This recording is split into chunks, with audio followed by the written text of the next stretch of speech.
खबर ज़ैपोरिज़िया की, जहां ज़ैपोरिज़िया में पावर प्लांट पर अटैक हुआ है। न्यूक्लियर पावर प्लांट पर निशाना साधा गया। ज़ैपोरिज़िया प्लांट में बिजली सप्लाई भी चौपट हो गई। ज़ैपोरिज़िया प्लांट में रात भर बिजली नहीं रही और पावर प्लांट पर हमले के बाद बिजली गुल हो गई।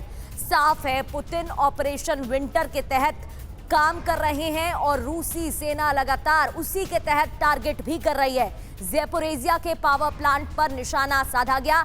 कल भी 7 पावर प्लांट पर अटैक हुए थे। देर रात 7 पावर प्लांट पर निशाना साधा गया था। थर्मल पावर प्लांट पर भी निशाना साधा गया। तो ज़ैपोरिज़िया में यूक्रेन का हमला, रूस की सेना पर यूक्रेन का हमला। लगातार यूक्रेन की तरफ से कार्रवाई करने की कोशिश जारी है। एक तरफ जहां रूस की तरफ से ताबड़तोड़ अटैक हो रहे हैं, तो यूक्रेन की तरफ से भी अटैक जारी है।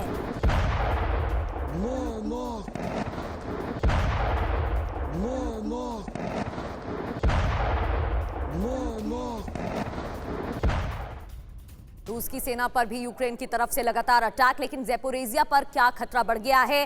खबर क्या है? ज़ैपोरिज़िया पावर प्लांट बंद, बिजली नहीं होने की वजह से पावर प्लांट में रात भर बिजली नहीं रही।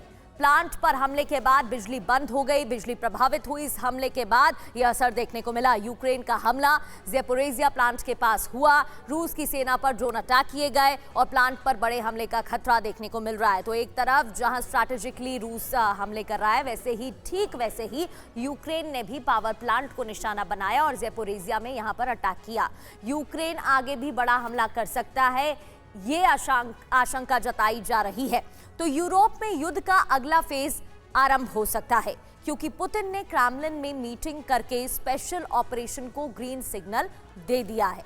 अब रूस यूक्रेन के सरेंडर करने का वक्त आ गया है, क्योंकि रूस की तरफ से प्रेशर यूक्रेन पर बनाया जा रहा है। वहीं यूरोपीय देशों में कराई जा रही ड्रोन घुसपैठ इसी का सिग्नल दे रही है, क्योंकि रूस सुरक्षा जांच आगे बढ़ रही है। रूस की नई रणनीति से यूरोपीय देशों की घबराहट भी बढ़ गई है। अब सुरक्षा के लिए बड़ी तैयारी भी की जा रही है।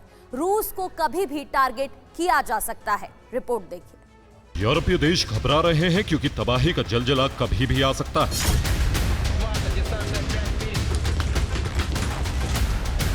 क्रेमलिन ने फाइनल वार्निंग दी है, सुधर जाओ या फिर युद्ध आर पार।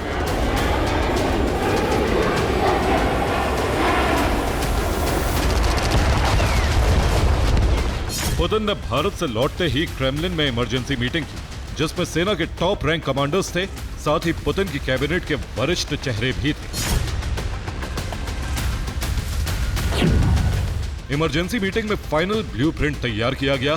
सबसे पहले यूक्रेन के सरेंडर की समय सीमा तय की गई। दिसंबर से लेकर जनवरी के आखिर तक का वक्त बताया जा रहा है। इस दौरान रूस यूरोप में अगले टारगेट भी फिक्स कर लेगा, यानी पुतिन का ऑपरेशन यूक्रेन आगे बढ़ सकता है। और यूरोपीय देशों में पहुंच रहे रूसी ड्रोन इसी की रिहर्सल है, यानी ड्रोन के जरिए रूस सुरक्षा इंतजाम जांच रहा है। यूक्रेन के खात्मे के बाद दूसरे यूरोपीय देशों पर हमला किया जा सकता है, क्योंकि यूरोप लगातार अपनी प्लानिंग को आगे बढ़ा रहा है, जिससे क्रेमलिन में कोहराम मचा हुआ है। पुतिन का पारा बढ़ता जा रहा है।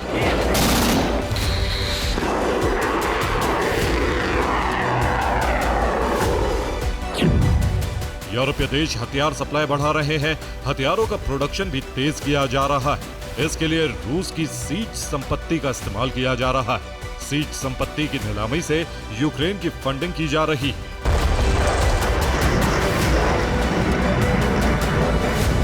इससे रूस का गुस्सा बढ़ रहा है। क्रेमलिन की तरफ से वार्निंग में कहा गया है। क्रेमलिन के प्रवक्ता दिमित्री पेस्कोव का बयान सामने आया। हमारी संपत्तियों का इस्तेमाल यूक्रेन को हथियार देने में हो रहा है। रूस इसे किसी भी कीमत पर बर्दाश्त नहीं करेगा। यूरोप को इसकी कीमत चुकानी पड़ेगी। यानी रूस और यूरोप के शक्तिशाली देशों में टकराव बढ़ रहा है। चौंकाने वाली बात यह है कि रूस को अमेरिका का भी साथ मिल सकता है।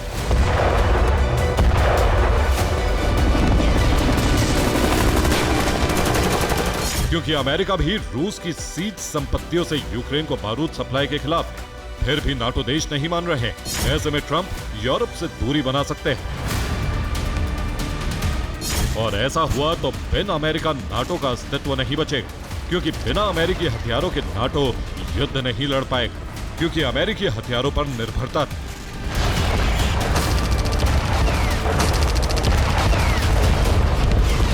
इस बीच रूस ड्रोन भेजकर अपना विस्तार का संकेत दे रहा है। अब रूस ने पहली बार पश्चिमी यूरोपीय देश में ड्रोन भेजे, जिसमें फ्रांस को टारगेट किया, जबकि इससे पहले पूर्वी और उत्तरी यूरोपीय देशों में ड्रोन भेज चुका है। यानी काला सागर से लेकर बाल्टिक सागर और अब भूमध्य सागर तक रूस के ड्रोन पहुंच चुके हैं। इसका सीधा अर्थ है रूस यूरोप के किसी भी कोने में किसी भी देश पर हमला कर सकता है, जल, थल और नभ से बारूद बरसा सकता है।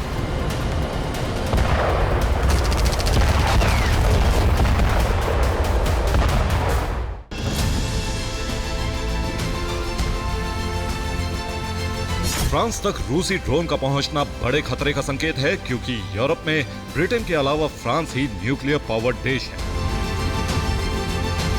ड्रोन भेजकर रूस ने वार्निंग दी है कि अगर फ्रांस ने यूरोप में एटमी अम्ब्रेला बनाया तो रूस हमला कर सकता है।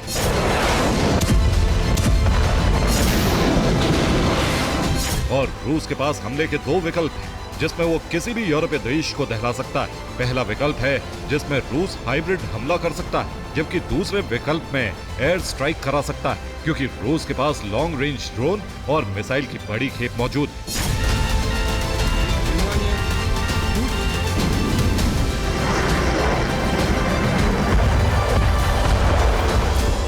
रूस ने हमला किया तो यूरोपीय देशों के सामने बड़ा संकट खड़ा हो सकता है, क्योंकि अमेरिकी हथियारों के अलावा नाटो के पास ज्यादा सैन्य ताकत नहीं है।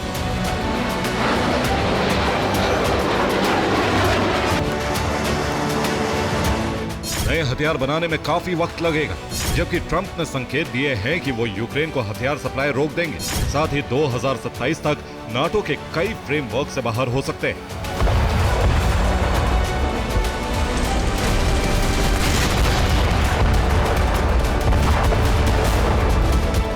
ऐसे वक्त में पुतिन के पास रूस के साम्राज्य का विस्तार करने का बड़ा मौका होगा, जिसके लिए वो पिछले 16 साल से तैयारी कर रहे हैं।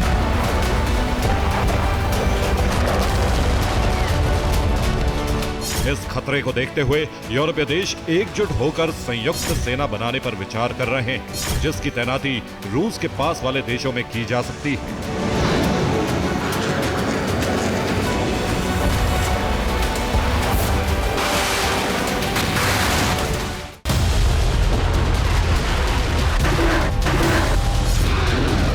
सिर्फ बाल्टिक ही नहीं बल्कि नॉर्डिक देशों पर भी खतरा मंडरा रहा है। अब पश्चिमी यूरोप के देशों में भी बेचैनी बढ़ रही है, जब से फ्रांस पे ड्रोन घुसे। ब्रसेल्स में सभी देश जुटने वाले हैं, जिसमें नए ब्लूप्रिंट पर चर्चा हो सकती है। जबकि अब पश्चिमी यूरोप के देश भी यूक्रेन और उसके पास के देशों में हथियारों की तैनाती करने वाले हैं। इसके लिए फ्रांस, ब्रिटेन और इटली मिलकर यूक्रेन और बाल्टिक देशों में सैनिक और हथियार भेजेंगे, जिसमें तुरंत 400 आर्म्ड व्हीकल भेजे जा रहे हैं, जिन्हें यूक्रेनी फ्रंट लाइन पर तैनात किया जाएगा। साथ ही अटलांटिक सागर और भूमध्य सागर में सी पेट्रोलिंग बढ़ाई जा रही, जिससे समंदर रूट से गुजरने वाले रूसी शिप पर नजर रखी जा सके। अगर रूस ने हमला किया तो नाटो उन जहाजों को टारगेट कर सकता है।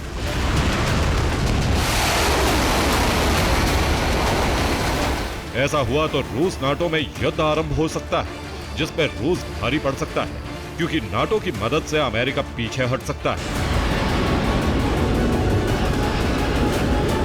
Bureau report, TV9 Bharatvarsh.